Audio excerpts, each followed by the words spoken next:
Mga mamshi at papshi, tara, kwentuhan muna tayo.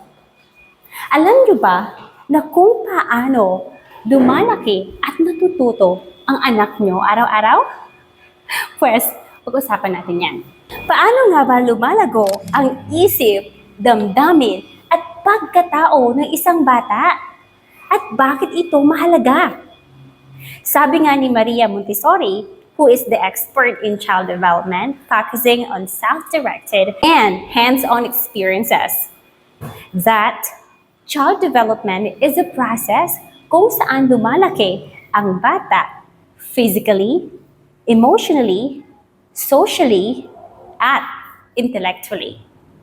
Ibig sabihin, hindi lang height at weight ang mahalaga, kundi pati na rin kung paano sila natututo sa araw-araw nating pamumuhay. At paano sila nakikipagkaibigan at naiintindihan ang kanilang feelings. May kilala ako, bata pa lang siya, laging binibilihan ng bagong bag, bagong sapatos, bagong phone, lahat bago. Hindi niya kailangan maghintay o magsumikap pa para makuha ang kanyang gusto. Kaya, nung lumaki siya, hindi niya na-appreciate kung anong meron sa kanya o meron siya sa ngayon. Lagi siyang naghahanap ng bago, gusto ko to, mas maganda to, meron siya. Nagiging mas mainggitin ang bata. At palagi niyang gustong mas maganda kaysa sa iba na mas mahal pa. Hanggang tumating ang panahon na wala na siyang natirang pera o even kaibigan lang. Naging broke siya. Hindi lang sa financially, kundi pati sa mindset at emotions niya. Ang sakit, di ba?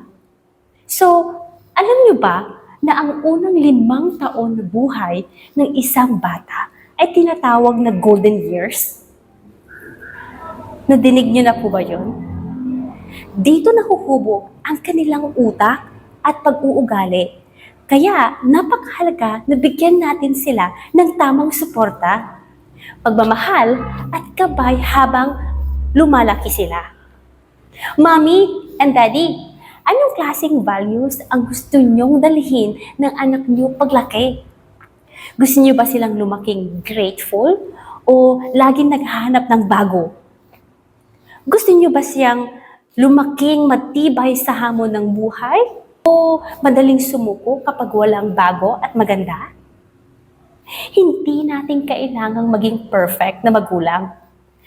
Pero may choice pa rin tayo.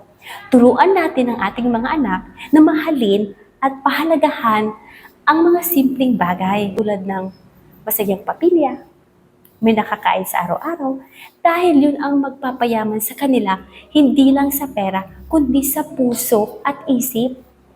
If you want more parenting tips, don't forget to like, share, and follow so we can learn together.